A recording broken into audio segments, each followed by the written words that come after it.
Hello दोस्तों, welcome to another lecture of JEE mains previous year questions chapter wise. और हम लोग chemical bonding के आज 2024 के क्वेश्चंस करने वाले हैं। तो मैं हूँ आपका host Neelam from IIT Delhi. And previous year questions करना बहुत ज्यादा इंपॉर्टेंट हो जाता है। मैं प्रीवियस क्लास में भी बोला था, क्योंकि तुम्हारा चैप्टर रेडी हो रहा है कि नहीं हो रहा है, वो तुम्हारे सबसे बेस्ट तरीका है कि प्रीवियस ईयर क्वेश्चन सॉल्व कर लो। अगर प्रीवियस ईयर क्वेश्चन तुम्हारे पास आ रहा है तुम्हें करना, तो तुम्हारा चैप्टर रेडी है, ना कि तुम्हारे चैप्टर को और ज्यादा मेहनत लगेगा चैप्टर को सॉल्व करने के लिए। ठीक है, तो हम लोगों ने लास्ट क्लास में 2025 JEE mains previous year questions के टोटल 20 सवाल कर लिए थे और 20 ही सवाल आए थे। आज 2024 के जितने भी सवाल है वो करने वाले।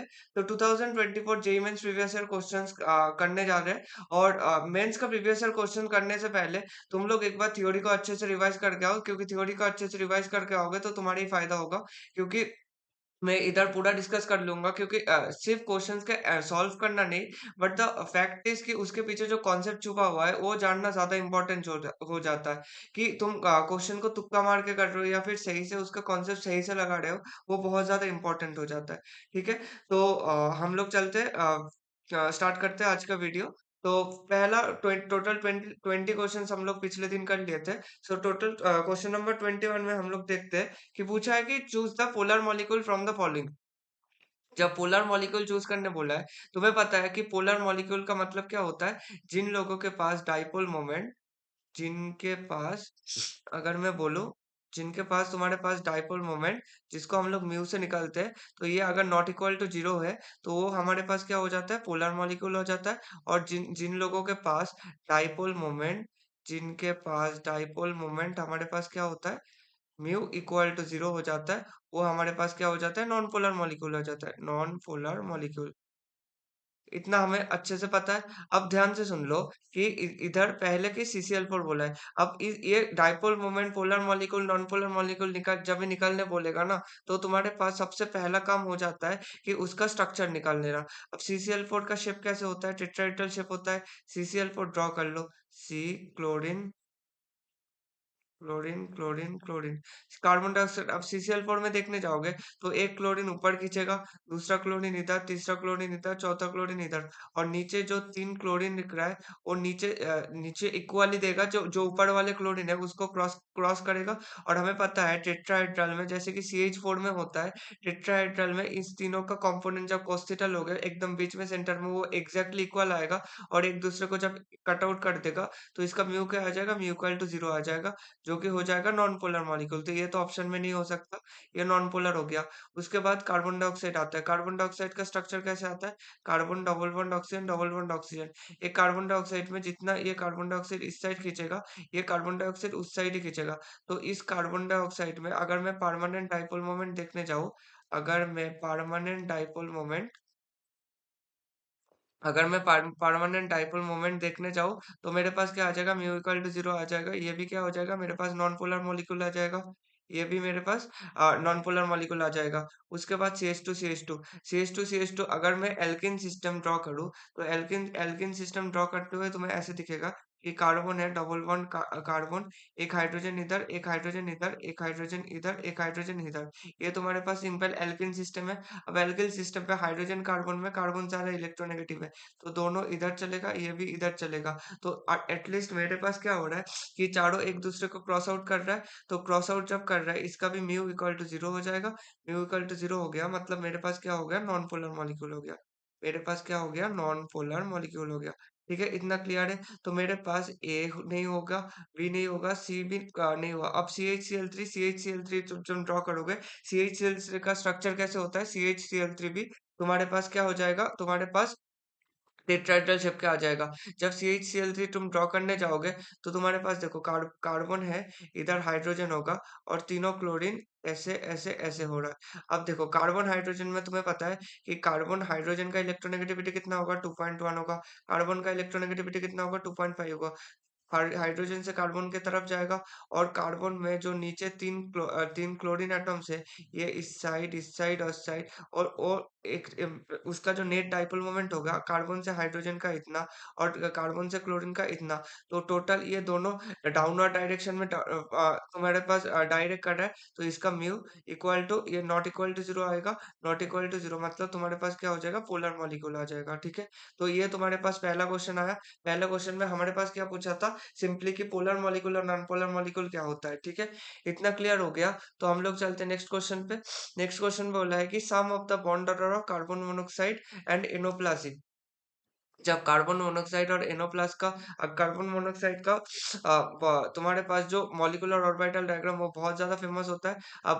अब जब तुम पूरा उसको फिल करने जाओगे, देखो कार्बन मोनोऑक्साइड में पहले क्या होता है, इधर तुम्हारे पास कार्बन के साइड में अगर मैं बोलूँ, तो ये अगर कार्बन साइड है और ये मेरे पास ऑक्सीजन साइड है, तो कार्बन और ऑक्सीजन साइड में मैं बहुत जल्दी कर लेता हूँ। पहले 2s और 2p sp मिक्सिंग होता है। sp मिक्सिंग होने का वजह से ये थोड़ा सा ऊपर आ जाता है, ये थोड़ा सा नीचे, ये थोड़ा सा ऊपर आ जाता है। ये sp मिक्सिंग होता है। और इधर तुम्हारे पास कार्बन का जो 2s होता है वो पूरा तुम्हारे पास नॉन बॉन्डिंग में चला जाता है। और इधर तुम्हारे पास क्या होता है, ऑक्सीजन का 2p ऑर्बिटल रहता है। ऑक्सीजन का 2p में से पहले एक एक क्या करेगा, तुम्हारे पास सिग्मा बॉन्डिंग कर लेगा। और दूसरा तुम्हारे पास क्या फॉर्मेशन होगा, सिग्मा स्टार का फॉर्मेशन होता है। उसके बाद एक तुम्हारे पास क्या होता है, तुम्हारे पास पाई बॉन्ड का फॉर्मेशन होता है, एक पाई और एक पाई स्टार का। तुम्हारे पास एक पाई का और एक पाई स्टार का। और तुम्हारे पास एक ऑर्बिटल जो कि कार्बन का आ रहा है, कार्बन का एक ऑर्बिटल तुम्हारे पास एक क्या बच जाता है, नॉन बॉन्डिंग बच जाता है। और नॉन बॉन्डिंग ये थोड़ा सा कैसे रहता है, थोड़ा सा एंटी बॉन्डिंग कैरेक्टर का रहता है। हम मैं थ्योरी में और ज्यादा डिटेल्स में इसको कवर कर दूंगा कि कैसे इसका तुम्हारा इमोडायग्राम फॉर्मेशन हो रहा है, कैसे sp मिक्सिंग हो रहा है, कब कब केसेस में sp मिक्सिंग होता है, कब कब केसेस में sp मिक्सिंग नहीं होता। ऑक्सीजन के केस में इधर तुम्हारे पास sp मिक्सिंग कभी नहीं पॉसिबल है। sp मिक्सिंग इधर तुम्हारे पास sp mixing not possible. sp mixing is not possible. मगर तुम्हारे पास कार्बन एंड में तुम्हारे पास sp मिक्सिंग पॉसिबल हो जाता है। sp mixing is possible. sp mixing is possible. तुम्हारे पास तो सीधा सीधा तुम्हारे पास क्या है कि जब कार्बन मोनोऑक्साइड में तो इतना कुछ जानने का भी सबसे ज्यादा इंपॉर्टेंट ट्रिक है कि कार्बन मोनोऑक्साइड में तुम्हारे पास मैंने एक ट्रिक सिखाया था, एक ट्रायंगल याद रखना है कि एक पिरामिड टाइप का है। इस पिरामिड को तुम्हें याद रखना है। अगर मैं इसको ड्रॉ कर लूं,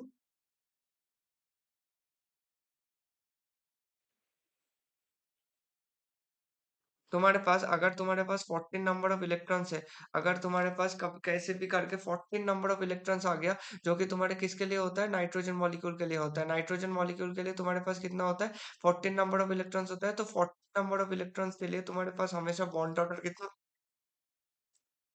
बॉन्ड ऑर्डर 3 आएगा। अब तुम कार्बन मोनोऑक्साइड में देखो, कार्बन मोनोऑक्साइड में कार्बन का 6 और तुम्हारे पास ऑक्सीजन का 8 आएगा। तो 14 इलेक्ट्रॉन सिस्टम आ गया। तो 14 इलेक्ट्रॉन सिस्टम आ गया, तो तुम्हारे पास बॉन्ड ऑर्डर क्या हो जाएगा, 3 हो जाएगा। ठीक है, अब तुम एनोप्लास्ट में भी देखने जाओगे, नाइट्रोजन का कितना होगा, नाइट्रोजन का 7 होता है और ऑक्सीजन का 8 होता है। और एक एक इलेक्ट्रॉन इसने इसने डोनेट किया, इसने, तो टोटल नंबर ऑफ 14 इलेक्ट्रॉन्स हो गया। तो तुम्हारे पास पहले क्या आया, कार्बन मोनोऑक्साइड का देखने जाओगे। देखो ये सब तुम्हारे पास ट्रिक है, तुम्हारे पास जेई में सवाल करने के लिए। तो तुम हर एक केसेस के लिए मॉलिक्यूलर ऑर्बिटल ड्रॉ करने जाओगे तो बहुत टाइम वेस्ट होगा। अब एनोप्लास्ट का molecular orbital diagram nitrogen molecule जैसा ही होगा।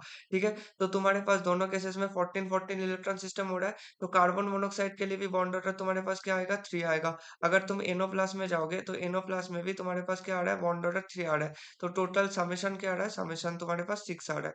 तो सम ऑफ द बॉन्ड ऑर्डर क्या आ जाएगा, तुम्हारे पास 6 आ जाएगा। ठीक है, इतना क्लियर है। इसके बाद हम लोग चलते हैं क्वेश्चन नंबर 23 पे। क्वेश्चन नंबर 23 में क्या बोला है, number of compounds with one lone pair of electrons on the central atom among the following. अगर तुम्हें इस क्वेश्चन को करना है, इस क्वेश्चन में सिंपली तुम्हें क्या करना है, तुम्हें सबके केसेस में तुम्हें स्ट्रक्चर ड्रॉ करना है। अगर तुम O3 का स्ट्रक्चर देखोगे, तो O3 में क्या होगा, एक ऑक्सीजन डबल बॉन्डेड होता है और तीसरा कोऑर्डिनेट बॉन्ड फॉर्मेशन होता है।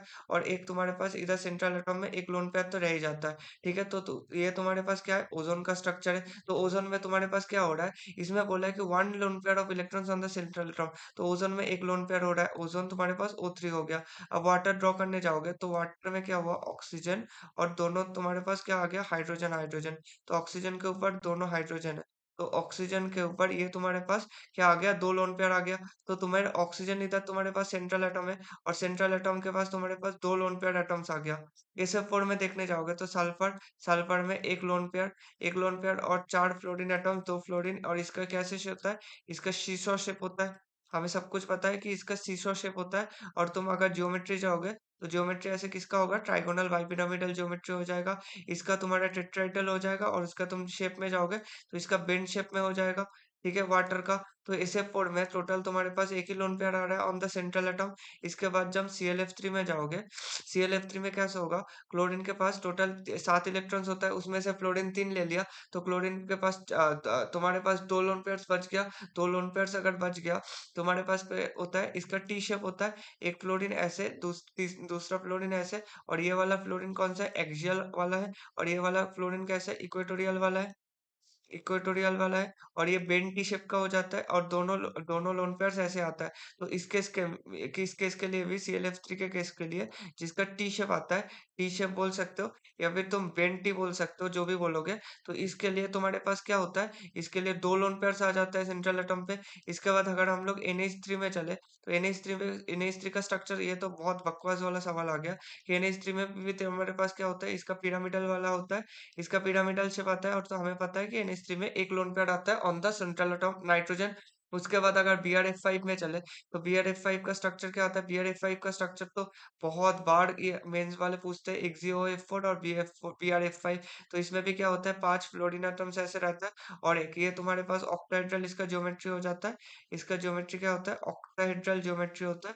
और ऑक्टाहेड्रल ज्योमेट्री के साथ साथ इसके पास तुम्हारे पास क्या है कि चार fluorine atoms on the plane जाता है। थोड़ा सा इसका रिपल्शन के कारण ये थोड़ा सा धकेल जाता है।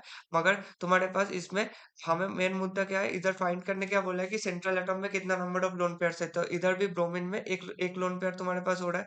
इसके बाद HCF4 के स्ट्रक्चर में चले तो HCF4 में तुम्हारे पास कितना हो रहा है? जेनॉन है और 4 फ्लोरीन ऑन द प्लेन रहता है। 4 फ्लोरीन तुम्हारे पास क्या है? ऑन द प्लेन है। और तुम्हारे पास एक लोन पेयर क्या जाएगा? एक लोन पेयर ऊपर अबव द प्लेन जाएगा, एक lone pair below the plane जाएगा। ठीक है, तो जेनॉन के केस में अगर मैं देखने जाऊं तो O3 के केस में एक आया, वाटर के केस में दो आया, सल्फर के केस में एक, क्लोरीन के केस में तुम्हारे पास दो आया। उसके बाद NH3 के केस में भी एक आया। BrF5 के केस में तुम्हारे पास भी एक आया और HCF4 के केस में 2 आया।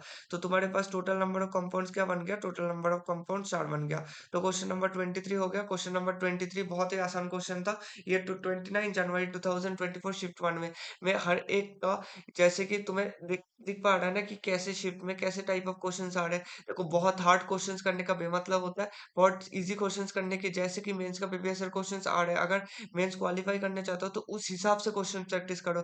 ये नहीं कि तुम ऐसे सवाल कर रहे हो जो कभी जिंदगी में मेंस में आए ही नहीं, तुम ऐसे सवाल, बहुत डिफिकल्ट क्वेश्चंस प्रैक्टिस करो। मैं तो इस कोचिंग मॉड्यूल का प्रैक्टिस करके गया और ये कोचिंग मॉड्यूल सबसे बेस्ट है। और इसमें इतना टफ क्वेश्चंस दिया है जो तुम्हारे कभी काम के ही नहीं आएगा, वैसे क्वेश्चंस करने का मतलब नहीं बनता।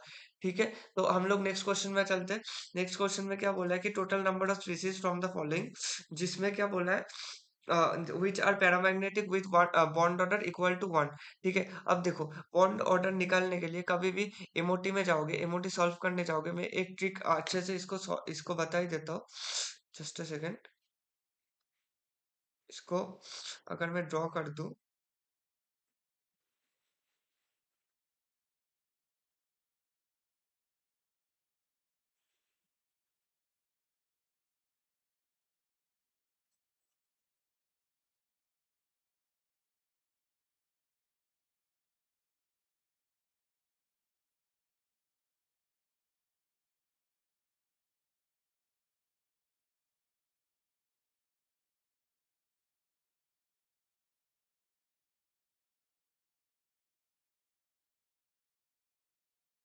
हाँ, ये तुम्हारे पास क्या हो गया, ये तुम्हारे पास बॉन्ड ऑर्डर निकालने का एक ट्रिक है। तो बॉन्ड ऑर्डर जब भी तुम निकालने जाओगे तो तुम्हारे पास क्या होगा, पहले तुम स्टार्ट करोगे जीरो नंबर ऑफ इलेक्ट्रॉन से।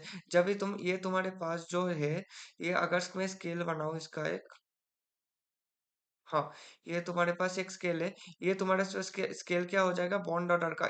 ये 3 पॉइंट हुए, 3 पॉइंट हुए और ये 14 इलेक्ट्रॉन्स का। बस इतना याद रख लो कि 14 इलेक्ट्रॉन्स का। और ये जो होगा, ये तुम्हारे पास पहले क्या आएगा, पहले तुम्हारे पास बॉन्ड ऑर्डर इसका क्या है, बॉन्ड ऑर्डर इसका 1 है। बॉन्ड ऑर्डर इधर 1 हो जाएगा। बॉन्ड ऑर्डर ये 1 हो जाएगा और ये कितने इलेक्ट्रॉन्स के लिए वैलिड है, 2 इलेक्ट्रॉन्स के लिए वैलिड है। 4 इलेक्ट्रॉन्स जब चाहोगे बॉन्ड ऑर्डर, और इसका क्या हो जाएगा, इसका बॉन्ड ऑर्डर 0.5 होगा। तो इसका और इसका जब आएगा, ये पिरामिड का टिप क्या आ जाएगा तुम्हारे पास, 6 आएगा। उसके बाद 14 में आएगा। और 6 इसके साथ 6 जब आएगा, ये भी क्या आ जाएगा बॉन्ड ऑर्डर, तुम्हारे पास बॉन्ड ऑर्डर 1 पे रहेगा। और उसके बाद तुम्हारे पास बॉन्ड ऑर्डर 2 इधर रहेगा। और ये सीधे सीधे चलता रहेगा। और मैं ये बता दूंगा, जब जब एक एक number of electrons electrons count चलता रहेगा, उस हिसाब से इसका चलता रहेगा। मतलब इधर तुम्हारे पास नंबर ऑफ इलेक्ट्रॉन्स इसका 1 हो गया। इसके बाद 2 3, अगर ए सेम आएगा 1 और 3 का सेम आएगा 4 आएगा। तो इसके बाद 5 इधर आ गया, 6 इधर आ गया, तो 7 इधर आएगा। इधर 7 आ जाएगा। इसके बाद 8 नंबर ऑफ, और इधर एक्स एक्सिस में तुम्हारे पास क्या चलेगा, नंबर ऑफ इलेक्ट्रॉन्स चलेगा। और तुम्हारे पास वाई एक्सिस में बॉन्ड ऑर्डर चल जाएगा। तो पहले क्या पूछा है कि विच आर पैरामैग्नेटिक, पहले सिंपली क्या पूछा है कि which are paramagnetic with bond order equal to 1। अब H2 में देखने जाओगे, तो H2 में पहले मैंने क्या बोला कि नंबर ऑफ इलेक्ट्रॉन्स काउंट कर लो। अगर तुम इधर जाओगे तो 9 इलेक्ट्रॉन मतलब 0.5 बॉन्ड ऑर्डर। उसके बाद 10 इलेक्ट्रॉन में बॉन्ड ऑर्डर 1 आता है। इसके बाद 11 इलेक्ट्रॉन में बॉन्ड ऑर्डर 1.5 आएगा। इसके बाद 12 इलेक्ट्रॉन में तुम्हारे पास बॉन्ड ऑर्डर 2। 13 इलेक्ट्रॉन में तुम्हारे पास बॉन्ड ऑर्डर कितना आ जाएगा, 2.5 आ जाएगा। और ये सिंपली इसमें भी, इस केस में भी चलता रहेगा जब तुम ट्रायंगल के उस साइड जाओगे। ठीक है। तो अब इस केस के लिए बताओ, इसके लिए हाइड्रोजन के पास तुम्हारे पास 2 इलेक्ट्रॉन सिस्टम है। हीलियम 2 प्लस के लिए तुम्हारे पास 3 इलेक्ट्रॉन सिस्टम है। और तो 2 इलेक्ट्रॉन सिस्टम के लिए हमें पता है कि बॉन्ड ऑर्डर क्या होता है, 1 होता है। ठीक है। 3 इलेक्ट्रॉन सिस्टम के लिए बॉन्ड ऑर्डर क्या हो जाएगा, 0.5 हो जाएगा।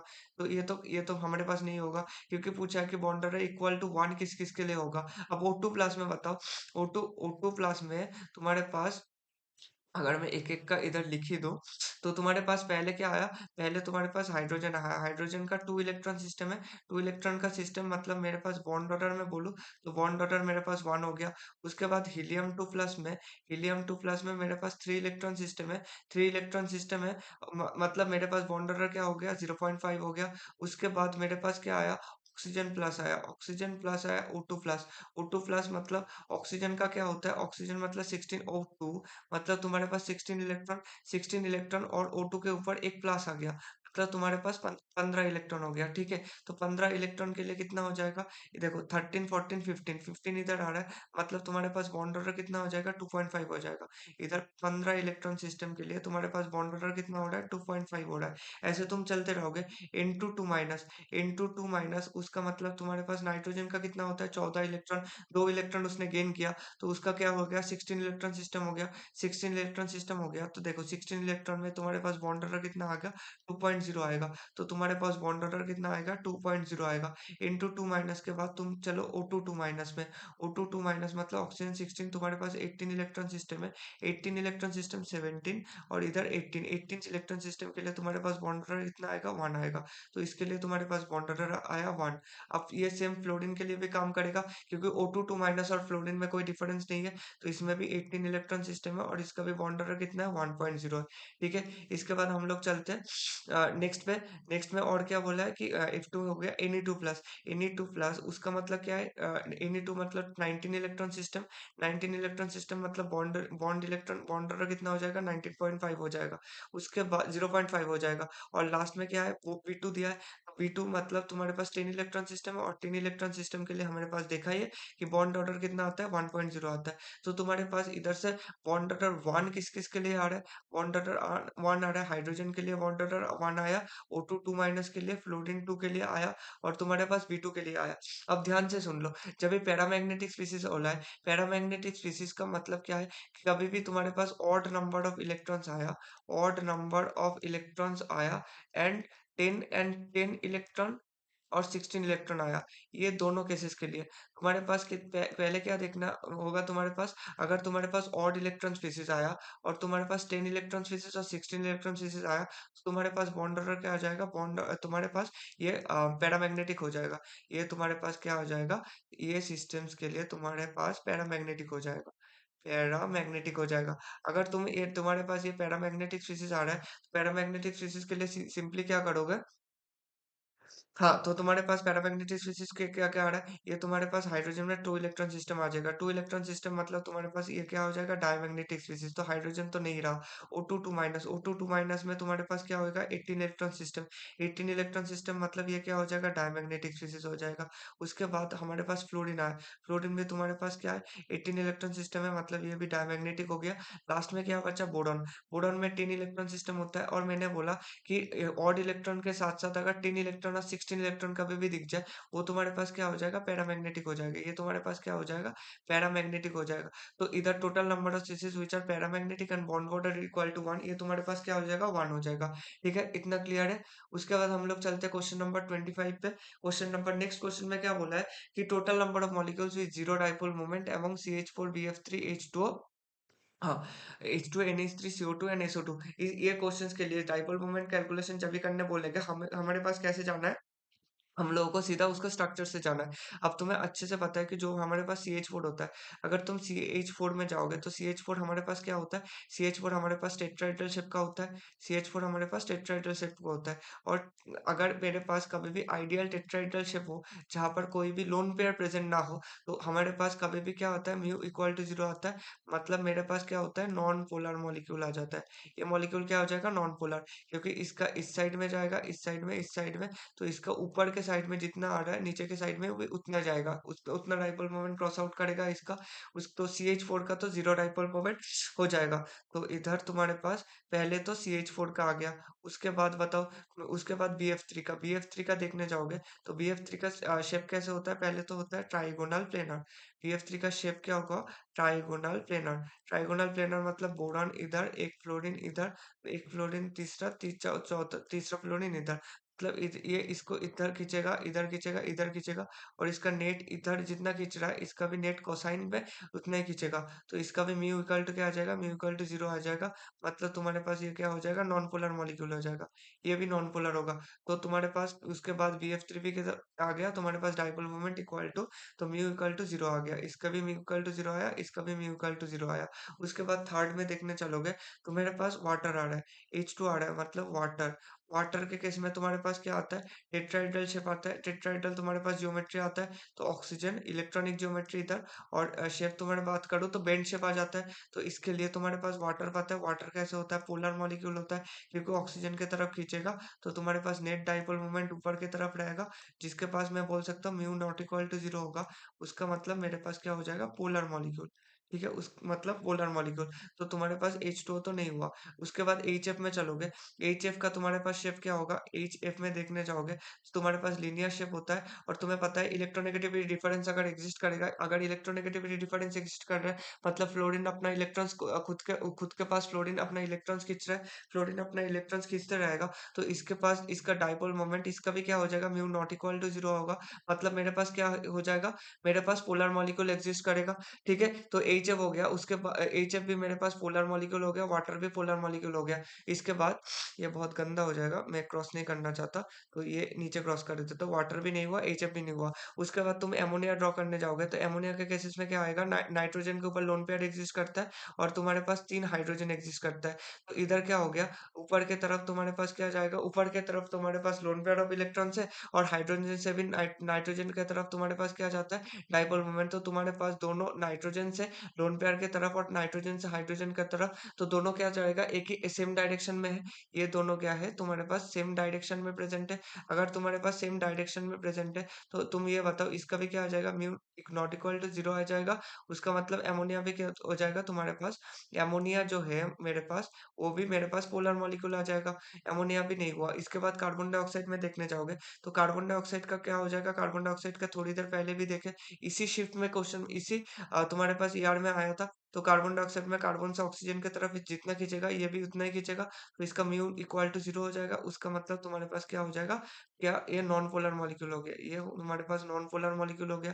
तो BF3 के बाद कार्बन डाइऑक्साइड में हो जाएगा, तो कार्बन डाइऑक्साइड भी तुम्हारे पास हो गया। अब SO2 का डायग्राम देखने जाओगे तो SO2 का क्या होता है, एक सल्फर इधर डबल बॉन्ड, एक सल्फर और एक लोन पेयर ऐसा रहता है। तो सल्फर का क्या हो जाएगा, तुम्हारे पास स्ट्रक्चर सिमेट्रिक नहीं है। अगर स्ट्रक्चर सिमेट्रिक नहीं है तो ये कभी पॉसिबिलिटी नहीं है। इधर की तरफ सल्फर का ऑक्सीजन जितना खींचेगा ऊपर की तरफ भी कितना खींचेगा। तो तुम्हारे पास SO2 जो मॉलिक्यूल है, SO2 मॉलिक्यूल मेरे पास क्या है, SO2 मॉलिक्यूल मेरे पास पोलर मॉलिक्यूल आ गया और इसका भी म्यू क्या है, म्यू नॉट इक्वल टू 0 आ गया। तो तुम्हारे पास total number of molecules is 0 dipole moment क्या आ जाएगा, 3 आ जाएगा।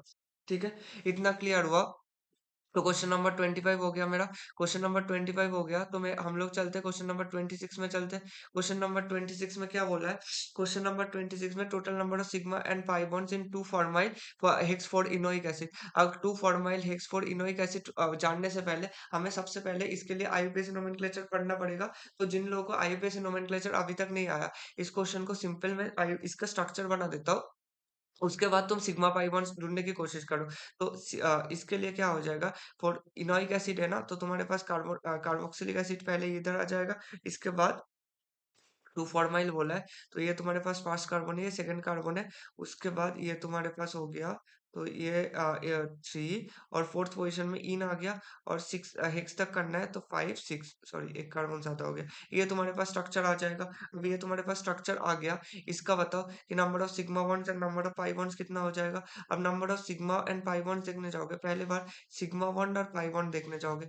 पाई बॉन्ड्स कितना हो रहा है, इधर देखो, सीएचओ में तुम्हारे पास एक पाई बॉन्ड प्रेजेंट है, एक तुम्हारे पास मतलब सीएचओ का अगर तुम स्ट्रक्चर को मैं खुले में लिखूं, अगर सारे हाइड्रोजन बॉन्ड्स वगैरह दिखा के, तो इधर तुम्हारे पास OH हो गया, इधर डबल बॉन्ड ऑक्सीजन और इधर कार्बन, इधर डबल बॉन्ड ऑक्सीजन, इधर हाइड्रोजन, इधर तुम्हारे पास कितना हो रहा है, इधर एक हाइड्रोजन अभी भी बचा है, इधर एक हाइड्रोजन बचा है, इधर सॉरी इधर दो हाइड्रोजन बचा है, इधर एक हाइड्रोजन डबल बॉन्ड, इधर तुम्हारे पास एक हाइड्रोजन, इधर कार्बन और तुम्हारे पास इसमें 3 हाइड्रोजन बच रहा है। ठीक है, इतना क्लियर है। इतना अगर क्लियर है, तुम ध्यान से देखो, इधर तुम्हारे पास एक पाई बॉन्ड तो इधर एग्जिस्ट कर रहा है, एक पाई बॉन्ड इधर एग्जिस्ट कर रहा है, दूसरा पाई बॉन्ड इधर एग्जिस्ट कर रहा है और तीसरा पाई बॉन्ड इधर एग्जिस्ट कर रहा है।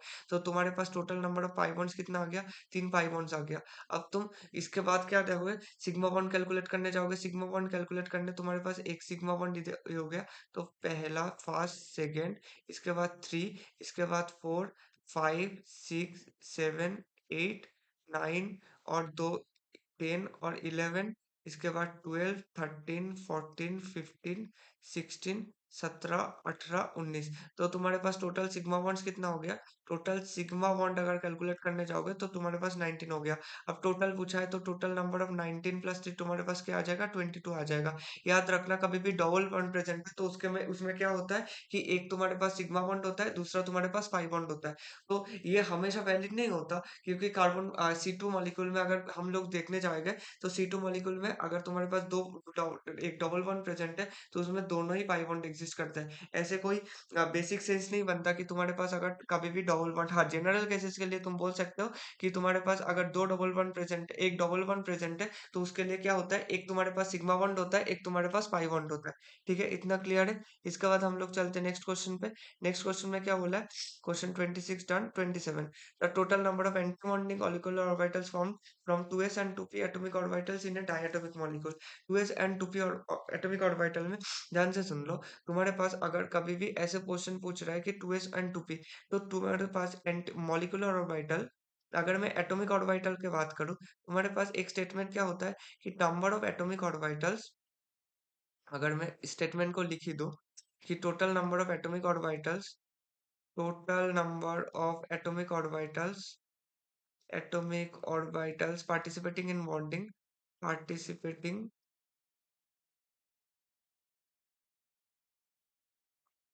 participating in molecular orbital formation, participating in molecular orbital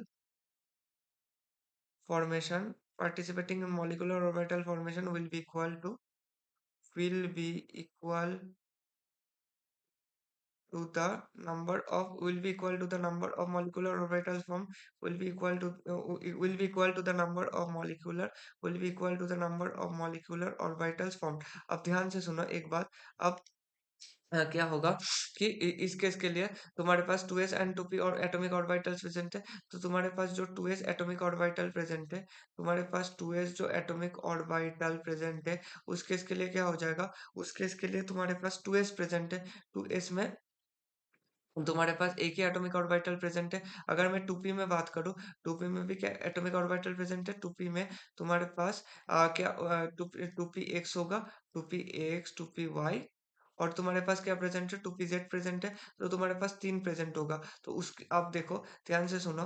तो तुम्हारे पास total number of atomic orbitals कितना हुआ, total number of atomic orbitals, total number of total number of atomic orbitals की बात करूं, तो total number of atomic orbitals मेरे पास क्या आ जाएगा, तो total number of atomic orbitals मेरे पास 4 आ गया। अगर total number of atomic orbitals मेरे पास 4 आ गया, तो ध्यान से बताओ कि total number of molecular orbitals form, total number of total number of molecular orbitals form, Amos formed कितना हो जाएगा, एमोस फॉर्म्ड मेरे पास भी 4 हो जाएगा। अब total number of Amos formed अगर 4 हो जाएगा, ध्यान से सुनो कि इधर तुम्हारे पास 2s था, इधर इधर तुम्हारे पास 2s था, और तुम्हारे पास 2p था।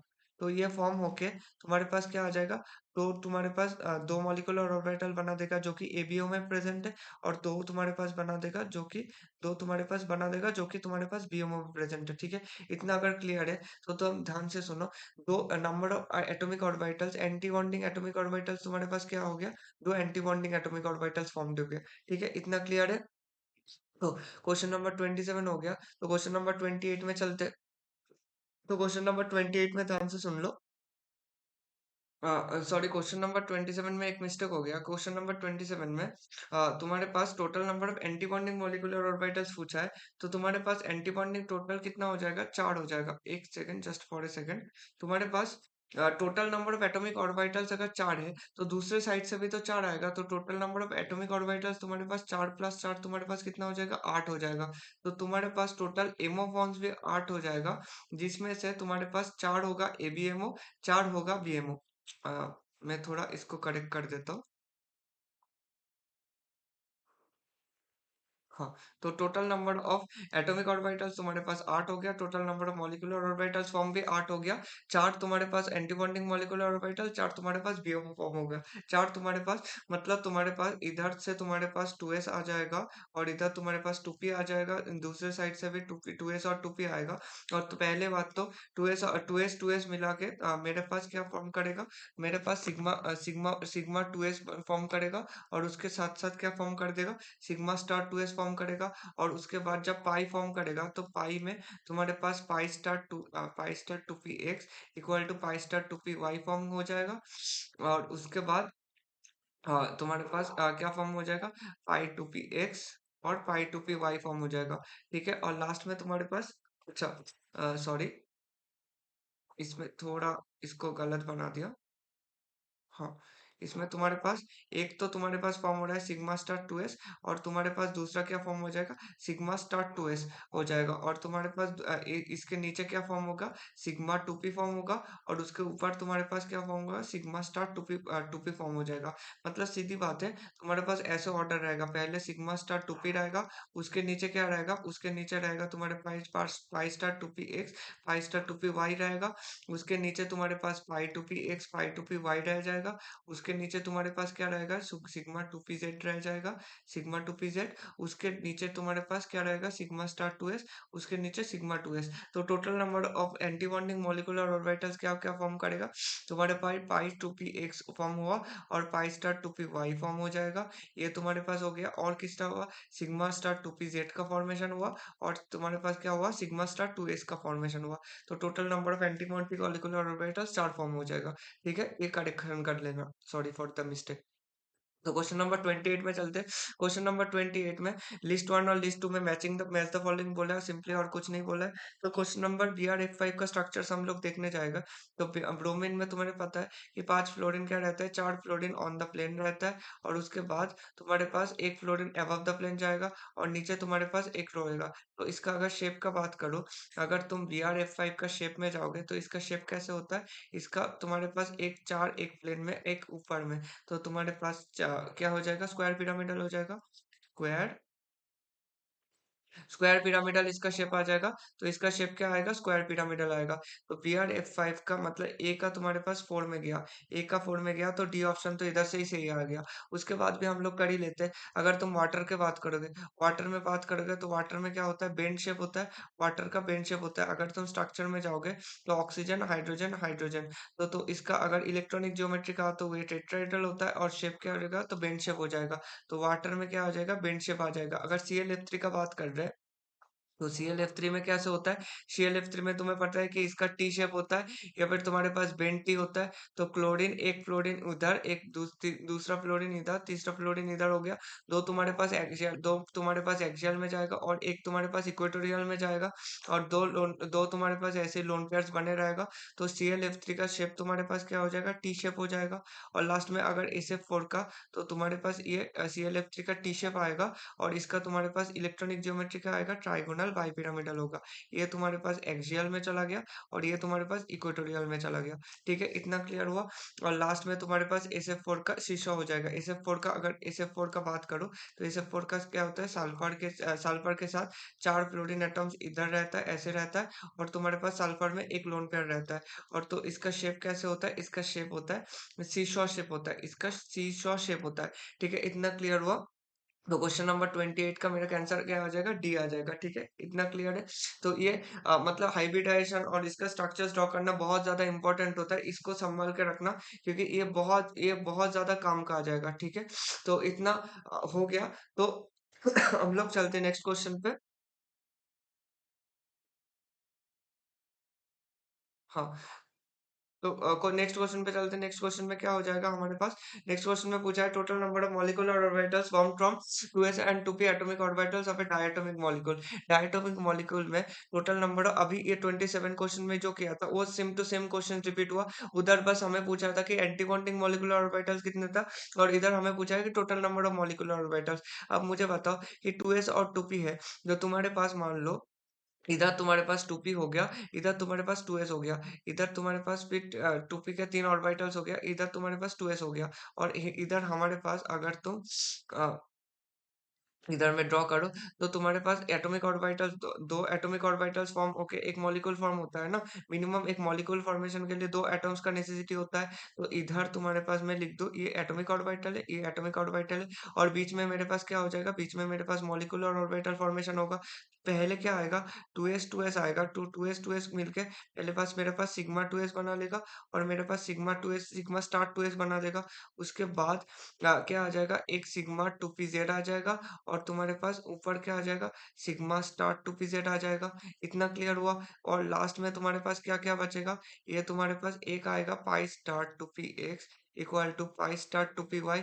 ये तुम्हारे पास एक फॉर्मेशन हो रहा है और नीचे तुम्हारे पास क्या फॉर्मेशन हो रहा है? पाई 2px equal to pi 2py हो रहा है। ये तुम्हारे पास फॉर्मेशन हो रहा है। अब ध्यान से सुन लो इस बात के कि total number of molecular orbital, total number of molecular orbitals मेरे पास कितना हो जाएगा? Total number of molecular orbitals क्या फॉर्म हुआ? पहले बात तो सिग्मा 2s फॉर्मेशन हुआ, उसके बाद सिग्मा स्टार 2s, उसके बाद सिग्मा 2pz, उसके बाद पाई 2px equal to pi 2py, pi 2py और उसके बाद फॉर्मेशन क्या हुआ? इसके बाद pi star 2px, pi star 2px equal to pi star 2py और लास्ट में मेरे पास क्या फॉर्मेशन हुआ? सिग्मा स्टार 2pz का फॉर्मेशन हुआ। तो इतना अगर क्लियर हो गया, तो total number of molecular orbitals form कितना हुआ? मेरे पास 8 molecule, total number of 8 molecular orbitals, 8 formation हो गया। ठीक है, इतना क्लियर है। इतना अगर क्लियर है तो हम लोग चलते हैं क्वेश्चन नंबर 30 पे। तो मुझे नहीं लगता क्वेश्चन नंबर 29 तक किसी को डाउट है। तो क्वेश्चन नंबर 30 में क्या पूछा है कि since fluorine is the most electronegative than nitrogen, the net dipole moment of NF3 is greater than NH3। तो इस क्वेश्चन को करने के लिए सिंपल फंडा क्या लगाना पड़ेगा तुम्हें कि सबसे पहले इसका स्ट्रक्चर ड्रॉ करो। अगर इसका स्ट्रक्चर तुम्हें आता है तो सब कुछ आ जाएगा। अगर NF3 का स्ट्रक्चर ड्रॉ करने जाओगे, NF3 का स्ट्रक्चर भी कैसे आएगा? तुम्हारे पास टेट्राहेड्रल आएगा। और NH3 का ड्रॉ करने जाओगे, NH3 का स्ट्रक्चर भी तुम्हारे पास क्या आ जाएगा? टेट्राहेड्रल आ जाएगा। और दोनों के पास क्या है? एक एक करके लोन पेयर प्रेजेंट है। अगर दोनों के पास एक एक करके लोन पेयर प्रेजेंट है, तुम देखो लोन पेयर हमेशा क्या करता है? अपने तरफ इलेक्ट्रॉन डेंसिटी खींचेगा। और NH3 में हाइड्रोजन हाइड्रोजन से नाइट्रोजन ज्यादा इलेक्ट्रोनेगेटिव है, तो हाइड्रोजन से नाइट्रोजन की तरफ इलेक्ट्रॉन डेंसिटी मूव करेगा और NF3 में नाइट्रोजन से फ्लोरीन की तरफ इलेक्ट्रॉन डेंसिटी मूव करेगा।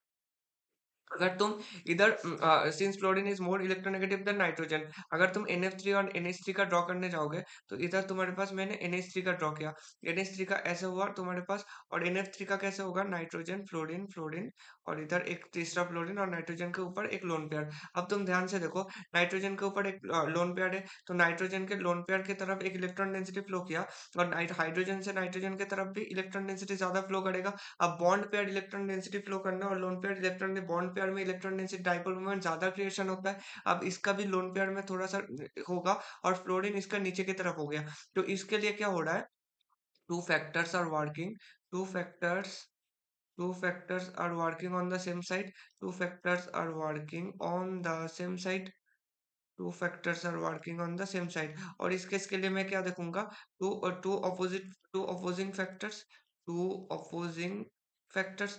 अब इसमें क्या हो रहा है, मेरे पास दो अपोजिंग फैक्टर्स काम कर रहा है, और इस केस के लिए मैं क्या काम कर रहा है, इस केस के लिए मेरा जो भी है दोनों सेम साइड में काम कर रहा है। ठीक है, इतना क्लियर है। तो मेरे पास क्या पूछा है कि since fluorine is more electronegative than nitrogen, तो मेरे पास इधर अगर तुम देखने जाओगे तो दोनों इसका एडिशन हो जाएगा, इसका दोनों पे एडिशन हो रहा है। तो इसका जो डाइपोल मोमेंट अगर मैं कंपैरिजन करूं, म्यू कंपैरिजन करूं, म्यू मतलब डाइपोल मोमेंट, अगर मैं डाइपोल कंसीडर करूं तो NH3 का डाइपोल मोमेंट हमेशा मेरे पास क्या आ रहा है, NF3 से ज्यादा आ रहा है। ठीक है, इतना क्लियर है। इतना अगर क्लियर है, अब तुम देख लो हमेशा कि fluorine is more electronegative than nitrogen, the net dipole moment of NF3 is greater, NF3 का तो कम हो रहा है। तो स्टेटमेंट वन क्या हो गया, ये तो तुम्हारे पास फॉल्स स्टेटमेंट हो गया। उसके बाद तुम स्टेटमेंट टू में चलो, स्टेटमेंट टू में क्या बोला है कि in NH3 the orbital dipole due to lone pair and the dipole moment of NH bonds are in opposite direction। तुम्हारे पास NH3 में क्या हो रहा है कि दोनों क्या हो रहा है, सेम डायरेक्शन में वर्क कर रहा है, सेम साइड में, या फिर तुम बोल सकते हो सेम डायरेक्शन में वर्क कर रहा है। या और NF3 के केसेस में एक तो तुम्हारे पास ऊपर के साइड गया, नीचे तुम्हारे पास नीचे के साइड आया। तो तुम्हारे पास ये क्या आ रहा है, टू अपोजिंग फैक्टर्स, या फिर two opposite direction, two opposite direction. तो NF3 के केस में तुम्हारे पास अपोजिट डायरेक्शंस में आया, और इसके उसके साइड NH3 के केस में सेम डायरेक्शन में आया। तो ये स्टेटमेंट टू भी मेरे पास क्या आ जाएगा, तुम्हारे पास इस केस के लिए दोनों फॉल्स आ जाएगा। तो 30 के केस के लिए question number option number B आ जाएगा। ठीक है, तो स्टेटमेंट वन भी फॉल्स है, और तुम्हारे पास स्टेटमेंट टू भी फॉल्स है। ओके, ये इतना क्लियर है। इसके बाद हम लोग चलते हैं क्वेश्चन नंबर 31 पे। क्वेश्चन नंबर 31 में क्या बोला है कि the linear combination of atomic orbitals to form molecular orbitals takes place only when the combining atomic orbitals have the same energy, have the minimum overlap, have the same symmetry among the molecular axis। और उसके बाद क्या बोला है, choose the most appropriate from the following molecules. ठीक है, तो अब देखो, इसके लिए तुम्हें क्या करना है कि मॉलिक्यूलर ऑर्बिटल्स हमेशा कंबाइन क्यों करता है। मॉलिक्यूलर ऑर्बिटल्स हमने कार्बन मोनोक्साइड के लिए देखे थे कि कार्बन मोनोक्साइड में जो कार्बन का 2s ऑर्बिटल होता है वो ऑक्सीजन का 2s ऑर्बिटल के साथ मिसमैच कर रहा है, क्योंकि सीधी फंडा है ना, क्योंकि कार्बन का 2s ऑर्बिटल इसमें प्रेजेंट है, और ये तुम्हारे पास ऊपर में क्या है, एनर्जी एनर्जी प्रोफाइल डायग्राम है। जितना ज्यादा ऊपर जाओगे तो तुम्हारे पास जो पोटेंशियल एनर्जी है, पोटेंशियल एनर्जी वो बढ़ता ही रहेगा, बढ़ता ही रहेगा। अब ऑक्सीजन का जो 2s होता है, ऑक्सीजन का क्यों नीचे होता है, कि ऑक्सीजन के लिए तुम्हारे पास जो जेड इफेक्टिव होता है वो बहुत ज्यादा होता है, और ऑक्सीजन का इलेक्ट्रोनेगेटिविटी भी क्या होता है, ऑक्सीजन का इलेक्ट्रोनेगेटिविटी जो होता है वो ऑक्सीजन का इलेक्ट्रोनेगेटिविटी बहुत ज्यादा होता है। इसके लिए ये बहुत ज्यादा न्यूक्लियस के पास रहता है, और इसका साइज भी तुम्हारे पास जेड इफेक्टिव के ज्यादा होने के कारण इसका साइज भी बहुत छोटा होता है, rather than respect to carbon. ठीक है, अब इतना अगर क्लियर है, अब तुम देखो कि इन दोनों ने, कि ये जो दोनों तुम्हारे पास एटॉमिक ऑर्बिटल्स था, ये दोनों एटॉमिक ऑर्बिटल्स एक दूसरे से मार्च क्यों नहीं किया, क्यों एक दूसरे से मार्च क्यों नहीं किया, क्योंकि इन दोनों के बहुत ज्यादा एनर्जी गैप था। अब ऑक्सीजन का 2s ऑर्बिटल न्यूक्लियस के बहुत नीचे लो कर रहा है, और कार्बन का इधर लो कर रहा है, तो दोनों में तो बहुत ज्यादा अंतर गैप है ना, बहुत ज्यादा अगर डिफरेंस है, दोनों एक दूसरे से मैच क्यों ही करेगा। इसका मैच करने का कोई मतलब कोई फायदा नहीं होगा। अगर मैच करने का कोई फायदा नहीं हो रहा है तो वो कभी भी नहीं मैच करेगा। तो मैच करने के लिए मिनिमम कंडीशन क्या होना चाहिए, तुम्हारे पास सेम एनर्जी गैप में आना चाहिए। अगर सेम एनर्जी गैप में आ रहा है तो ही तुम्हारे पास मैच होगा, नहीं तो मैच नहीं होगा। तो तुम्हारे पास एटॉमिक ऑर्बिटल्स कंबाइन करने के लिए तुम्हारे पास सेम एनर्जी गैप तो होना नेसेसिटी है। उसके बाद है the minimum overlap. Minimum overlap तो कंडीशन नहीं है हमारे पास। अगर मैच हो रहा है या फिर ओवरलैप होगा तो वो मैक्सिमम ओवरलैप में जाएगा, तो ये तुम्हारे पास बी स्टेटमेंट तो नहीं होगा। इसके बाद अगर सी स्टेटमेंट जाए तो सी स्टेटमेंट में हमेशा हम the same symmetry about the molecular axis. Molecular axis में मैंने क्या बोला था कि मॉलिक्यूलर ऑर्बिटल डायग्राम्स अगर मॉलिक्यूलर ऑर्बिटल्स अगर तुम्हारे पास कंबाइन कर रहा है, तो कंबाइन करने के लिए इन लोगों के पास नेसेसिटी क्राइटेरिया क्या है कि हमेशा बीएमओ बीएमओ के साथ कंबाइन करेगा, और एबीएमओ तुम्हारे पास क्या करेगा, एबीएमओ के साथ कंबाइन करेगा।